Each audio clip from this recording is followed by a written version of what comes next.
Welcome once again to this week's OCRL Race Report. My name is Jeff Baki Jr. alongside my host Scott Ickes, and we're here to talk about Talladega. And it was a wild race. Most importantly, the point standings going into Homestead next week, the last race of the season. Scott, you're in the mix. I'm in the mix. Stevie's in the mix. It's going to be interesting right down to the last lap of Homestead. Yeah, it really will be, Jeff. We had a really exciting race at Talladega. For the core racing fans, it was really exciting. There wasn't much action except for the first couple laps of the race. But other than that, there was a lot of bum drafting, a lot of teammates helping out other teammates, brothers helping out other brothers. And overall, I think it was a really good race. Well, I guess me and you'd be considered brothers. Not exactly, but we did work together yesterday, or Tuesday, and it was awesome working with you. We'll get into that detail later on. And we have Jason Gaines in the studio this week. He's going to talk about his what he saw from his seat, and he's going to talk about the championship battle. And fresh off of a third-place run, his best finish since his win, aside from his second-place run at Atlanta, but his overall best performance first, beginning of the race, middle of the race, end of the race. He was able to put it all together tonight, and it paid off, or Tuesday night, and it paid off. How you doing tonight, Jason? I'm doing good. How you guys doing? We're doing all right. Scott? Yeah, doing it pretty good. Okay, well, first off, we'd like to we usually ask our guests, as you may know, we ask our guests questions about their career or whatnot. You, this team, I'm not talking to you as a teammate, I'm talking to you as a broadcaster. It appears to be that not just your team, but all three teams seem to be hitting on all 8 cylinders now going into the final race. Is it a little too late, or is it something to grow on maybe for the Cup Series? Well, as far as my chances for the truck championship, it's too late. I mean, if we wouldn't have, looking back now, if we wouldn't have had the electrical issues we did with our trucks earlier in the season and partially midway through this season, I think we'd be right there fighting for it too. But, I mean, when we were able to run, we ran good. I've got a win. I'm looking to get a second win at least to finish out the season at Homestead. That's one of my favorite tracks. Usually run good there. Yeah, I'm glad that you, Jeff, as far as getting a win this season. But, you know, consistency pays off as far as championship and points are concerned.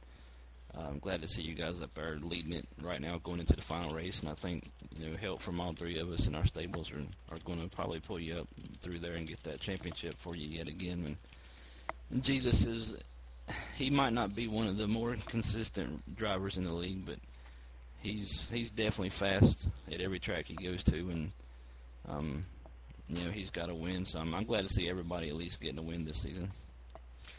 Yeah, that's always one of the bigger goals that we have in our team, as you may know, that the contract says you sign on the dotted line. That's one thing that we try to strive on. It's not really more of a team deal, but just to keep you guys encouraged and me encouraged. And I didn't think that it would take this long to get a win, but I've won back in the ECRL days. I won a truck championship without even a win in the season, and unfortunately those stats aren't tracked anymore, so we can't go back and so I can't really prove myself. But either way, it's been a decent season. I said yesterday in my interview that I don't feel like that we've worked for it yet. When we come down to the last lap at Homestead, it'll be decided, and I'm sure all that stuff's going to go out the window if we happen to be celebrating on the championship stage. But, Jason, you guys have you sent me a text message earlier this evening on your way to the studio, and we haven't gotten a chance to talk, but you had mentioned something along the lines of your career, and I know this is going out to everybody, so if there's anything that you want to hold back on saying, be more than welcome to hold it back. But is there anything that you can tell your fans about what we can look forward to and as far as your future here? I don't know that it's the right time right now to completely come out and let everybody know exactly what will happen, because I myself don't exactly know right now. You know, as a lot of people know, I'm one of the elder statesmen within this league, and I've been doing this for quite a few years, and the family issues are going to arise later in your career, and some health issues and such. You take a pounding in these cars and trucks, and it takes a toll on you at the latter part of your life, and it's something that's crossed my mind quite often lately, and we're just going to take a step back in this short off season we're going to have from Trucking the Cup and reevaluate everything and see where our head's at, and I'm going to sit down with my family and see what's best for me in the long run and the short run too. And it's like every professional athlete. If you're done, you know you're done, and if you ain't, you know you're not. So it's like I say, we'll think about it, and I'm going to get together with everybody at JRM, and we're going to sit down and talk about it too and come up with what's best. Now, Jason, getting back on track to yesterday's race, we seen you, and you had a pretty good truck in practice and in qualifying. You were actually up there. I think you were on the front row. Was it the fact of you being in third? It was a good finish, but you guys never seemed to really have the drafting help. Where did you guys lose that throughout the race? Where we got separated and what really put us behind the 8-ball was when we had to make that green flag stop. I believe I was coming off of going into 3, actually. We were running right there, I think 4 or 5 of us together in that lead pack, and crew chief come on radio, Lance come on radio, and he told me, we're pitting this time, we're running really low on fuel and don't want to push it. So we came down, and the people that pitted with us were on a different tire schedule, I guess, and we got separated. And when we come off the pit road, we had to kind of, hold up a little bit so we could have somebody to keep a draft going with. Otherwise, we'd just get freight trained. And it kind of broke us up from you and Jeff, and we weren't able to bounce back from that. Yeah, that's exactly where the turning point of the race was that first pit stop. It seemed like everything got separated at that point in time. You could kind of see who was going to be. I don't really want to say this because you proved us wrong. After that first pit stop, you were, I think, running 6th or 7th, and I was like, man, Jason can't afford another finish like that. And you guys rallied back to 3rd despite all that. You actually caught a draft pack, and then you passed the guys within the pack and then passed them. So I can't really say that, but in a way, that first pit stop and the pit stops in general all race long kind of predicted what was going to happen throughout the race and where these guys were going to finish. And you mind sticking around with us and talking about this race? Yeah, more than glad to. And on the other side of the break, we're going to pick up with what all went down in the Mountain Dew 250 at Talladega Superspeedway. Let me ask you this.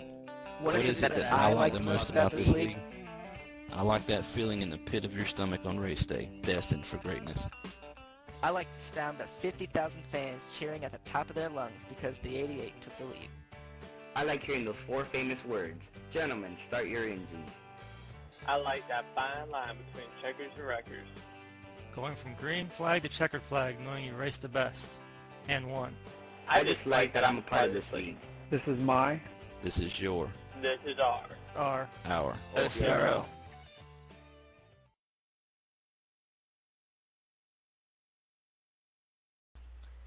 Welcome back to the Race Report, where we're about to begin discussion on the Mountain Dew 250 at Talladega Superspeedway.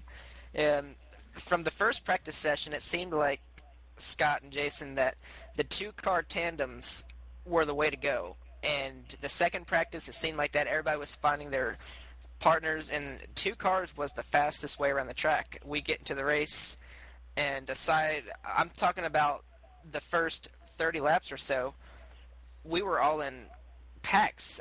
There was one stint when I believe it was me and Jason, Eric and Andrew, and then Scott, you and Corey, and the 3 groups right there were battling on and off for the lead. We were on the high line, on the low line. Starting with Scott, what did you think of all that to begin with? It was highly unexpected from practices. I know when it was just like the 4 or 6 of us. We would go out there, and 2 cars would go out there and run, and you would be right behind them, and there really wasn't big packs. But I guess when you get 10 of us in there, it's a lot different. And I was just behind you. Me and Corey were just behind you guys, and he got on the radio and was asking me what we wanted to do, and I said, let's just stay back. I mean, we kind of wanted to go up front, and even though Talladega is pretty big, I know even us, we had some handling issues, so we just had to kind of stay back and just watch how things played out. And Jason, you guys, this was a completely new way to get around the track with the two-car deal for everybody, not just you, but everybody. How do you think that would have affected the racing, or if it did affect the racing? Well, it was definitely different. I know when we did our personal team practice, you and I were out and just doing a two-car draft, and we had it hooked up. I mean, we were running some very, very fast lap times in our practice sessions, and I kind of figured going into it that if we could get separation, it would end up being a two-car battles like that, and which proved to be right. I mean, you and Scott got hooked up and took off, and I was back there with Andrew and Eric and Corey at one point, and at one time, I believe it was Eric behind me, and we were making up a little bit of ground, and but that's just because y'all had separated a little bit, trying to race a little, but it was definitely different, but it was fun. I just wish that we could all kind of stay together a little bit. I know y'all didn't really want to see that, but I think everybody else did. Yeah, that's the way it usually goes. Now, we did have the way the whole ordeal started out was we were all racing in packs, and we were having that good racing like that, and we had our first caution about 10 laps into the race. Unfortunately for me as a team owner, it was my car involved, Jesus Andrade. Them guys, they had a really, really, really fast truck, just as fast as anybody's out there, and their day got ended early when he had some issues down the backstretch. I think that I was at fault for it, and I'll still to this day take fault. But I was pushing him, and he likes to hug the yellow line, and hugging the yellow line all the way around the track isn't the best way. So I don't really like going as low as he went. So I couldn't follow him down there. I was kind of on his right rear, pushing him at 210 mile an hour. And I had somebody behind me and somebody behind them, so I went to the outside, which at that point would have made us 3 wide. He backed out of it and got down to the apron. But being that low on the flat, you can't go into the corner that as fast as he was, and he came up on the track, and he got sideswiped by, I think it was Sean. Didn't really do much damage to them guys. But it really hurt Jesus' chances at a good finish, and I hate it for them, but he brought out the first caution, and then from that point on we saw the 2-car deals, and we all got lined up there for a little bit. And I'm not sure how me, Scott, and Corey got separated from everybody else. I can't remember how that went down. Do you guys recall? It's just that green flag pit stops. It's the way I seen it. I mean, Yep. Yeah, I mean, because like I say, when we went in, I'm thinking that different people, some people took 4 tires, some people took 2 tires, and that's what separated the group that I was in. And I think you and Scott and Corey, I believe, stayed out another lap longer than we did, and it seemed like y'all had better communication as far as what you were taking as far as tires and gas and everything, so that kind of helped y'all out. Yeah, that's what happened. I think when we were up there, it was me and Corey, and I think it was you and Jason. Jeff and Jason was up there too. And what happened was something happened between Jason and Jeff, and they just, I guess, I don't know what happened. They lost each other, and that's when me and Corey and Jeff all got together, and that's when we ran the extra lap. And I think the 3 of us ran most of the race, the 3 of us, until we ran to a lap car, and then Corey kind of got stuck behind him. Yeah, and that's one thing I want to talk about was after the green flag pit stops. Thanks for refreshing my mind on that. The green flag pit stops are so critical to be able to communicate. We're doing things that we don't ever do. When you're in a race, you don't want to come over to another team. You don't want to come across to your competition's radio and say, hey, look, we're pitting. We're going to take 2 left side tires and we're going to fill it up. And you don't say that ever. But when we come to Talladega, you want to let everybody know what you're doing. So if people can pit with you, they can do the same thing. So that you guys can enter pits together and leave pits together. And I feel like it was a fact that me, Corey, and Scott were able to do that first time perfect. And not so much his driver skill more than it is luck, because you got to luck. It's a lot of luck coming off of turn 4, hitting the brakes in sync, getting down to speed in sync, and coming right into pits at the same speed at the same time. So it's all about luck and having everything work the way it did, and that's the way it went. And Scott, me and you were talking following the race because Corey got upset with us when he got left out to dry, but explain to the fans the importance of what he was doing, because I know some of his fans might be mad at us right now, but what he kept on doing was he wanted to lead laps. It didn't matter who was leading, but he kept on wanting to race.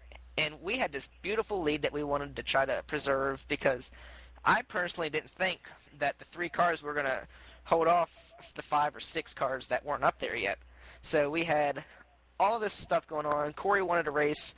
Me and you being veterans, and I know Corey's been around here a long time, but granted he hasn't run a full season. He's only made a few starts at the super speedways. So me and you have been around a lot longer than he has. So me and you know what to expect in these races. And Corey wanted to race and explain the frustrations between that me and you faced with him wanting to race and stuff to the fans. Well, yeah, I mean, after the race, he was just, upset at us, and I just told him, you can't get upset at us. It's hard enough with 2 trucks, and then when you add that 3rd truck, it's the guy in the middle is kind of a ping pong. He's hitting the guy behind, or he's hitting the guy in front of him, and then he's backing up, and the guy behind him is hitting him, and he's just, it's crazy. So, I didn't really like running 3 cars. I mean, especially if I was in the back, I just wanted to kind of keep the draft. I wasn't really bump drafting. But after we came out of pit stops, he wanted to lead a lap, which I was okay with, And after he got done leading his lap, I wanted to go up there and lead my lap, and I got it barely. And when we came back around, he wanted to go lead another lap, and I didn't really understand it. And I think a lap or 2 after that, we caught a lap car, and we were both 1-2, and he was in 3rd, and we got right by a lap car and took it down low, and he kind of lost the drive from there. And it wasn't anything against him. It was just, we wanted to protect the lead we had, and we just wanted to stay up there, because with these races, you don't know how it's going to be, if it's going to be a fuel mileage race or whatnot. So the bigger the lead, the better. Exactly, and that's the way it stayed most of the race. Was from that point on, it was me and you out front. And when we got down to 2 cars, I didn't think that our 2 trucks, were going to be able to hold off the pack behind us that consisted of Andrew, Eric, Jason, Sean. All these guys were together in a big draft, and holding single file, they still couldn't catch us or make time up on us. I'm sure they made up time on us on track, but once again, we get to pit road and all that stuff, and it's a lot easier for 2 cars to get down to speed at the same time than it is for 4 or 5 or 6 cars. Jason, you were back there most of the race. You want to explain how the racing was with the multi-cars back there? Yeah, just to clarify, we were all in a big pack, that's true, but single file is far from how we were racing. Some of them just didn't, I guess, kind of the way Corey was, with him not running the full season like you mentioned and just doing the races off and on. I can understand him trying to lead as many laps as he can and the mindset he had going into it, but a few of them had that mindset back in the pack I was in. It's like, try to get people to understand to stay in a single line is the fastest way around that track. You break out of line and get that drag on your truck, it's going to slow everybody back down, and it's frustrating when you're trying to catch people in the front especially. And I would have liked to seen Corey not get that black flag whenever I was behind him pushing him. We were actually making up time, just me and him. We passed, I think, a 4-car draft. We passed by them on a high side, just me and Corey, and we were booking it. We were not catching you, but we were making up ground, and we went to a pit stop, and we communicated perfect and got it in there and told him what we were taking so they would on the same tire schedule. And he got caught speeding a little bit, and that pretty much decided it for me and him both. I was pretty much by myself a good, I'd say, a fifth of that race towards the end. I didn't see a single person until the end of it. Yeah, Jason, that's what really was going on back there. And with us up front, it was easier. We know going into the race, we didn't really talk about too much tire wear. And with us up front, we only really took 2 tires. I think we alternated from left to right. We heard in some of the interviews last night after the race the same thing. Do you want to say anything else about the tire wear and the adjustments on pit road? Well, I mean, I don't think that tire wear was that much of an issue. I know it wasn't for us. I think we did pretty much the same thing. I do remember one time we took the 4 tires, but that was just for a caution, especially. I mean, nobody would really take 4 tires on pit road under a green flag condition at a super speedway. There's no sense in that. But yeah, the strategy you mentioned, going from opposites left to right, is 2 tires each stop is the way to go. But I forgot to mention earlier, but I do want to give a shout out to Sean Sadler. He scared me to death with that qualifying lap he threw down Tuesday night. I thought he had me. He was only 2 thousandths off of the pole, and I took the pole with a 267. He ran 269, and I'm glad to see him running fast. I hope that continues for him too. Yeah, Sean has really come on as of late, not just at the super speedways, but the intermediate tracks. I know that the OCRL had an open testing the other night in Kentucky, and we were all out there. I think it was the 3 of us here. Sean was one of the teams that showed up, and he come out of the gates and shocked us. He was the fastest car in that test session, and it seems like Sean Sadler, Dodge, they're back. If you're a fan of Sean Sadler, this upcoming Sprint Cup season is going to be really good for you guys, I hope. I'm one of the biggest Sean Sadler fans maybe out there. I don't know what these guys think of him, but I used to race for him. He's a great person. He deserves good runs, and I think in this new Cup Series season he's going to get that. Yeah, he really is, and I hope the best for him. With everybody really. It's new car and new adjustments, so it's just gonna be tough for everybody. And not just for him, but for everybody. I hope we really have a good season going into a new Cup season. Yeah, and you were talking about the tire a few minutes ago before we started talking about Sean. The tire posed issues in practice. We had all gotten out there, and I don't think I've ever driven a truck so loose off of the hauler that was so loose.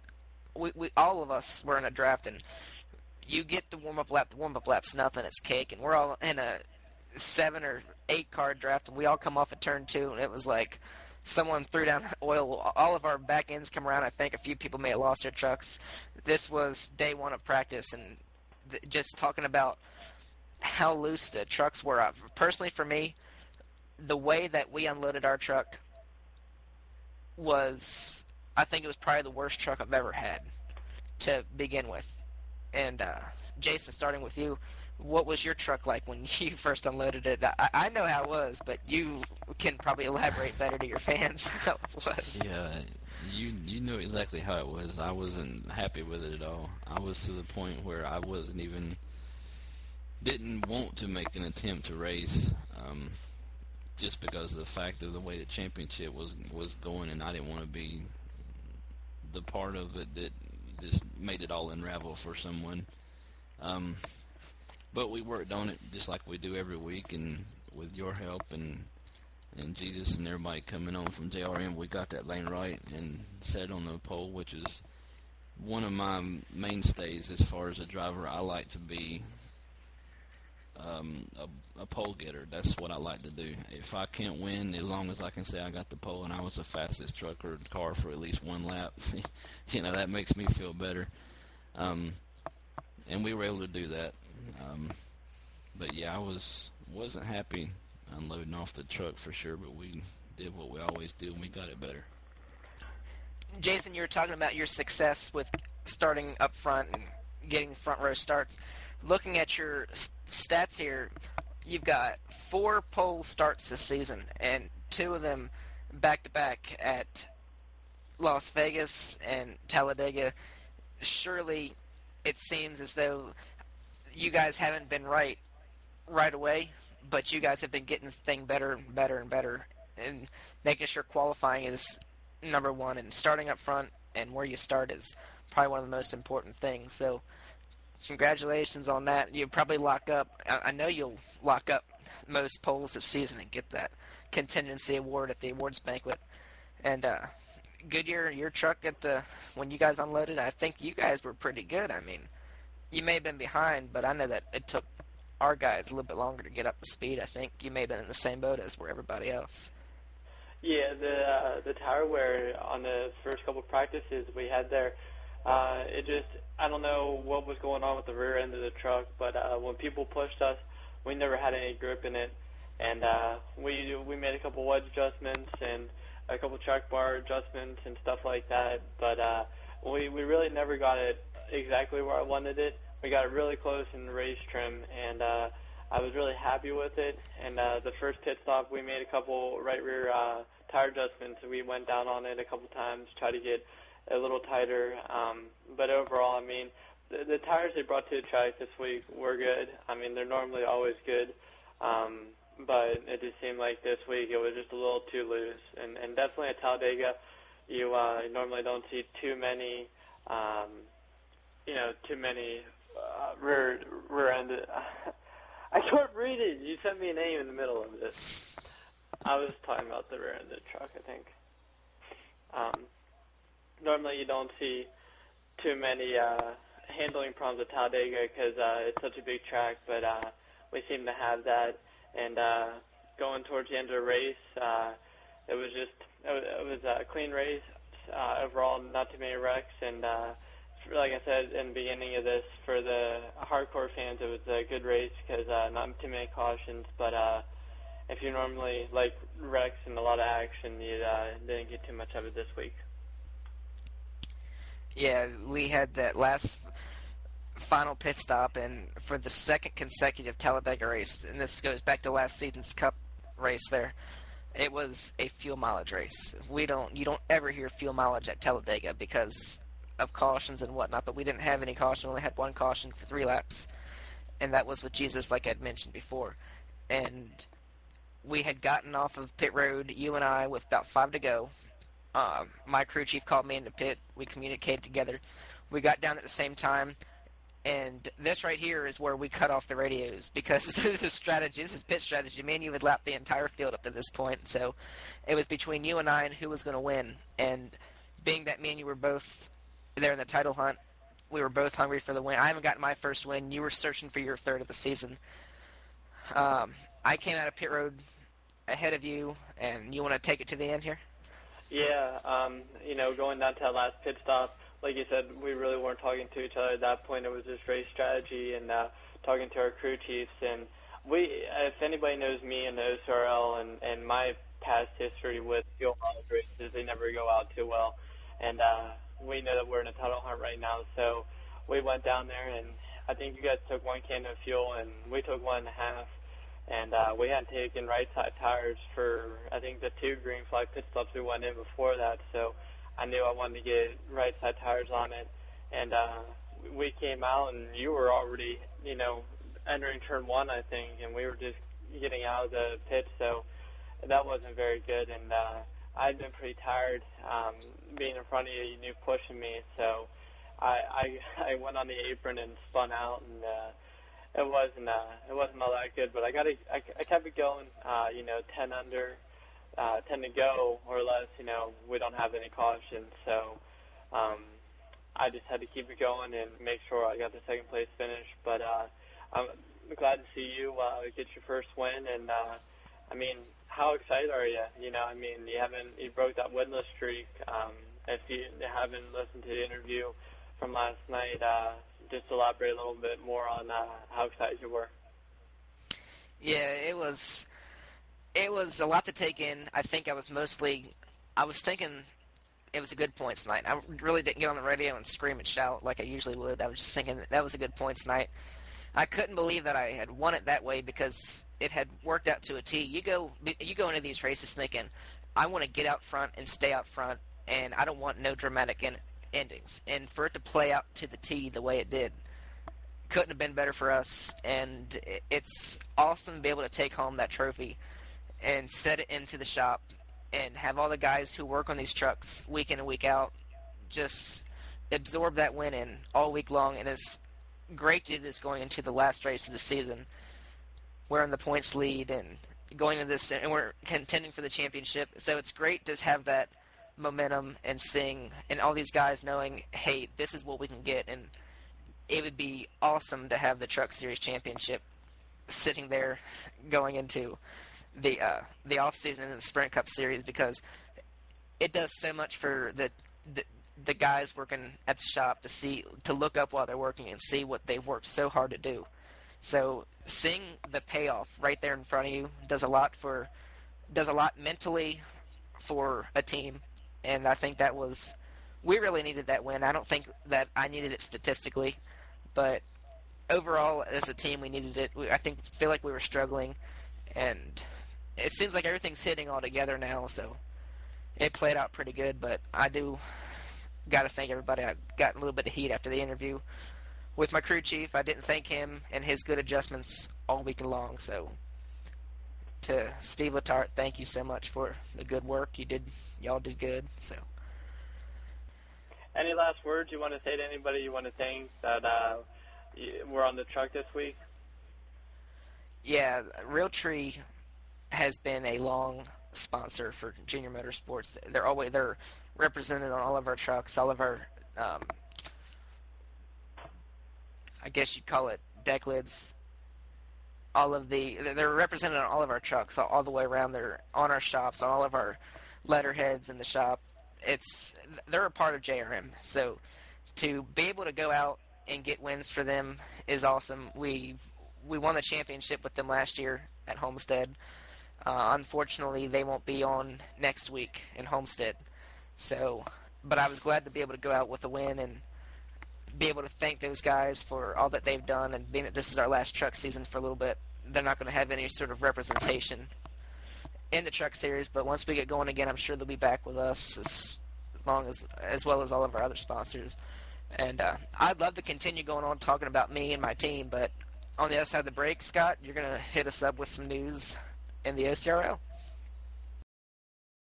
This is Jesus Andrade, driver of the number 24 Drive for Hunger Chevrolet Impala. Stay tuned, there's more coming on the Online Racing Network. This week in the OCRL, JRM appears to be hitting on all 8 cylinders. Yeah, we've really gotten things straightened out over there as far as who's doing what, and it just seems like everybody's really focused on trying to bring the truck championship home and everything. Jason, you're sitting in the driver's seat. You can probably elaborate on it better than I can. I do the paperwork. As far as anything, as far as news at JRM, we're all hitting on 8 cylinders. That's correct. But we're just looking to bring home another championship. That's our main focus. Our main goal right now is to get Jeff in that championship. Me and Jesus are way outside of the chase. There's no way that we're going to get up there and be contenders for this thing. And not only just the truck championship, we're looking to be the team to bring home the manufacturers championship for Chevy once again also.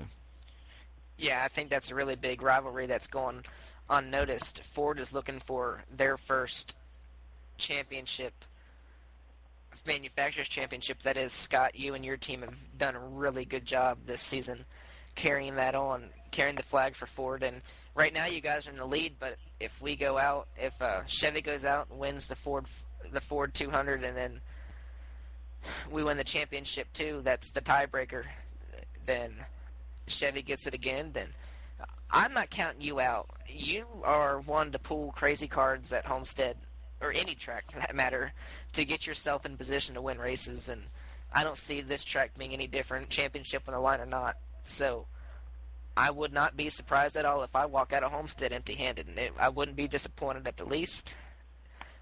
Speaking about you and your goals, you have yet to really go on and talk about. It seems like everybody's been really quiet, and it's probably too early to talk about what's going on for next season, being that we're still in the final stages of our Truck Series season here. But most people know what they're going to do next season. We announced way early that myself, Jason, and Jesus have signed multi-year contracts with Junior Motorsports. What are you doing as far as the Cup Series once we start up here in 2011? Well, from last season, with Eric's team, I just after a while, I know that I've been on a lot of teams. That was kind of my perspective when I first came in. Is I just wanted to try out a lot of teams. I wanted to go to different shops. I wanted to see what the shops were like and how they run. And after a few seasons here, I feel like it's time for me and what I've got saved up to go and make my own team. And I think I have two very successful drivers on my team. I will be announcing those later, but I'm just really excited about the new season, and we've been working really hard everywhere to get ourselves prepared for this new Cup season. Yeah, it's. I feel like as we get closer to the start of the season, we have media week. All these surprises are going to come out, and all of the excitement's going to return back to where it needs to be. And the Truck Series is fun, but that's about all it is. I mean, it's great to be able to go out there and win races, but nothing compares to the Cup Series and how elite that series is. Jason, you can elaborate on that and just talk about the difference in the series there, you know? Yeah, I mean, especially with the new car that we're going to next year, this is going to put everybody on the same playing level. I think that we've seen that in what test sessions we've been a part of so far. Like you mentioned earlier with Sean, just this past week we were testing with him in Kentucky, and he was just dogging us. I mean, I feel like we've all got to hit the books and see what's going on out there and get these things dialed in a little better before we're ready for any kind of competition. But that's going to make it very interesting for the fans of everybody in this league. You know, people such as Sean or an Andrew Mickey or somebody who maybe not is always a front runner, but with this new car and the new setup deals we're going to have, this is going to be probably one of the most exciting seasons we've seen. It is. I'm really looking forward to it. And like you had said, everybody's on the same playing level. We're going to have 16 entries, and that's minimum. And that ain't saying how many drivers we're going to have. We've got a lot of rookie. The rookie class is looking to be one of the biggest that we've had here in the history of the OCRL. It's going to be exciting to see who does that. The Rookie of the Year championship battle will be back in full force to see which one of those rookies will become, I guess, the next Austin Painter or whoever you want to say that was a successful rookie coming up, Jesus Andrade. So it's going to be interesting to see that and see all these guys coming up. The league we've been around for a long time. It's going to evolve here. We're going into new adventures, and we're just hoping this new car is what it's set out to be and as good as it's going to be, and the racing's as good as it's going to be. And it's just going to be a completely different route for, I think, everybody in this entire league. And a lot of people got a shock last night. We saw Eric Mickey in the entry list early in the week, and he ran last night. I think it was in top 5 most of the race until about the end. And he said before and a couple of weeks ago that he was out of the trucks and may even be out of the Cup, but he knows for sure now that he's going to be in Cup, and he's making the last 2 truck races. Yeah, that's one thing that he did. He came back last night. Talladega's a decent track for Eric, and him in the Truck Series, his name in the Truck Series is almost synonymous, and he came in, I think he may have recorded one of his worst finishes in Truck Series history last night in Talladega. Was an 8th place finish, and of course he's not running for points this season. But we do know that he will be back next week in Homestead as well to make one final start. Do you think that him coming back was maybe, and I'm not saying this for any disrespect, but just as far as he left out of here on a high note to begin with. He said that he was done with trucks, and he left out of here on a high note, running well, and then he comes back at Talladega and he records an 8th place finish, probably one of his worst finishes in Truck Series history. What do you think? Do you think that was a good move, or do you think that he should come back and he should come to Homestead next week to retaliate or on this bad finish that he had? I think he should come back, definitely. For just the fact that it's the last truck race that we may have for a long time. I don't know when we're going to get the Truck Series back. So, I think he should come and at least attempt it. Talladega is one of those tracks where you're either going to have a really good day or it seems like you're going to really have a bad day. But overall, I mean, I raced with him a little bit. I didn't see him at any of the practices we had.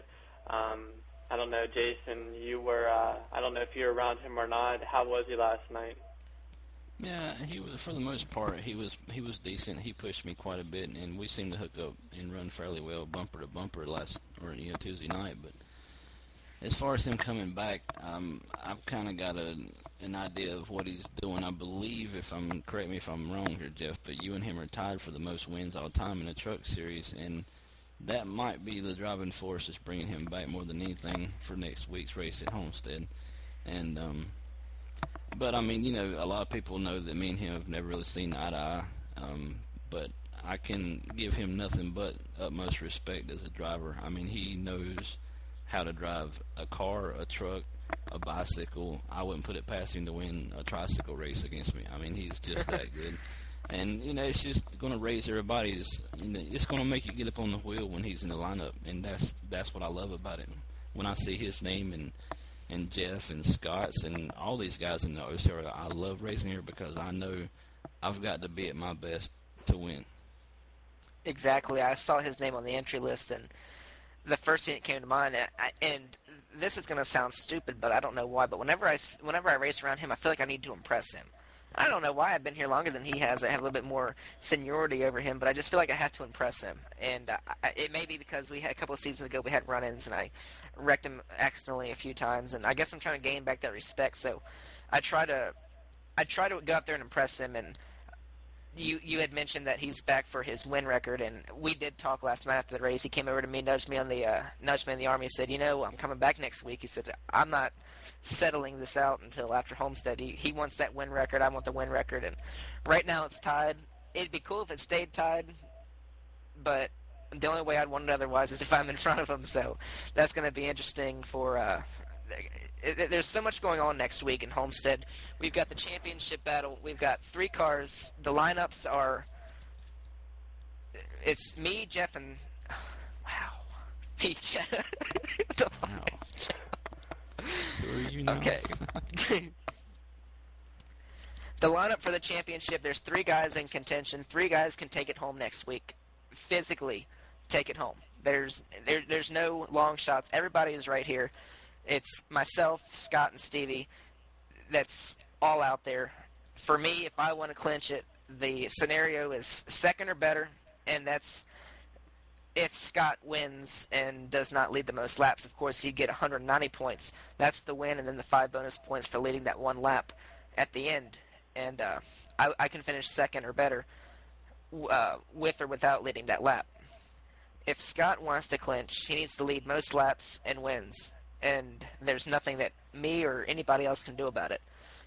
Stevie's got the hardest scenario of us all, but it's definitely not possible, being that our stats ain't the way it's supposed to be there.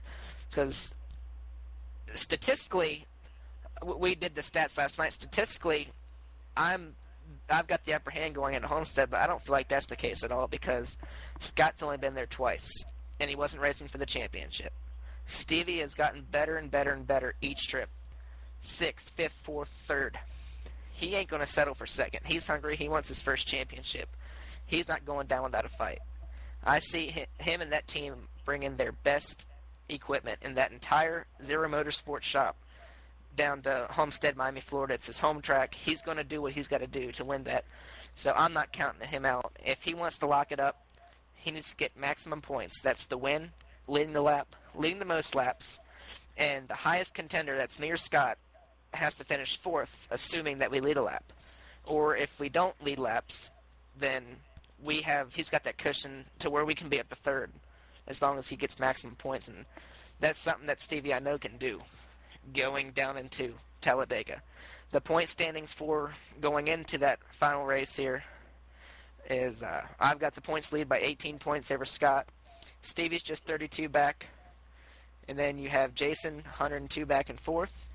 And Jesus is 115 points back. Scott, really quick, I know we're running out of time here.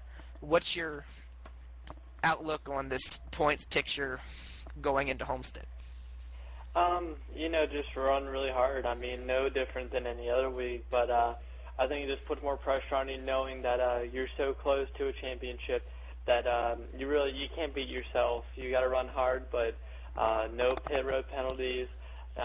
Put yourself in the right position. Don't be racing somebody who doesn't have a good handling truck, because you don't want to get wrecked and lose any more positions than what you could have lost. And for Stevie and me, I mean, we're just going to be working really hard. He's a really good teammate, and at Homestead, I hope he helps me out a lot. And, me and him, one of us two can win the race in a championship, and also hopefully win the manufacturer championship as well. Yeah, and I got to thinking about this last night, and I was talking to one of the members of the media in the press room last night, or Tuesday night after the race, and he brought up a really good point in one of the questions that he asked me. He says, you have two teammates that are not capable of winning the championship. Would you rather have two teammates not out of the championship racing with you than both of them being in the championship racing for you? And the more I thought about it, that media guy, the guy in the media, he had a really good point here.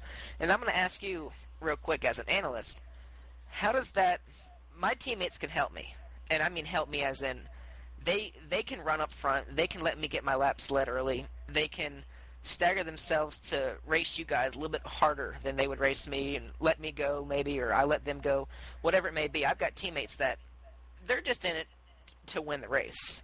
So your only teammate, the guy that's supposed to be helping you, is the guy that you're racing for the championship. How does that change maybe team orders, or what could maybe, I guess the question I'm trying to ask is, how does this affect Zero Motorsports, having all the teams contending for the championship going into this last race? Well, I think, we're going to try to help each other out. I mean, there's going to be, things that maybe he does a little differently that I do, that he might gain ground on and run faster laps, and he may not tell me, but, we're both definitely going to be running really hard and trying to help each other.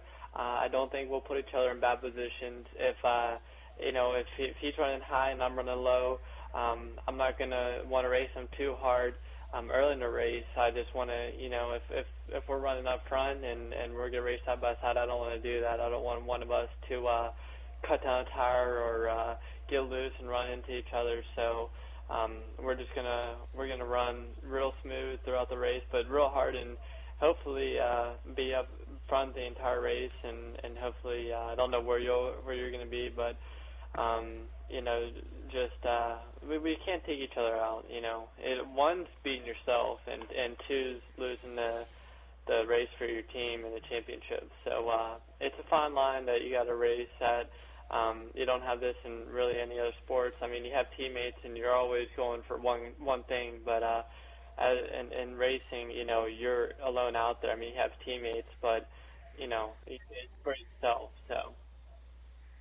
Right, and I know exactly what you're talking about. Me and way back when, me and Kevin were in that scenario for the nationwide championship, and it was luckily for us it worked out, and I hope it works out for you and Stevie next week in Homestead. And good luck to you guys and your championship efforts, and Stevie as well. Thanks. And closing things out real quick, wow.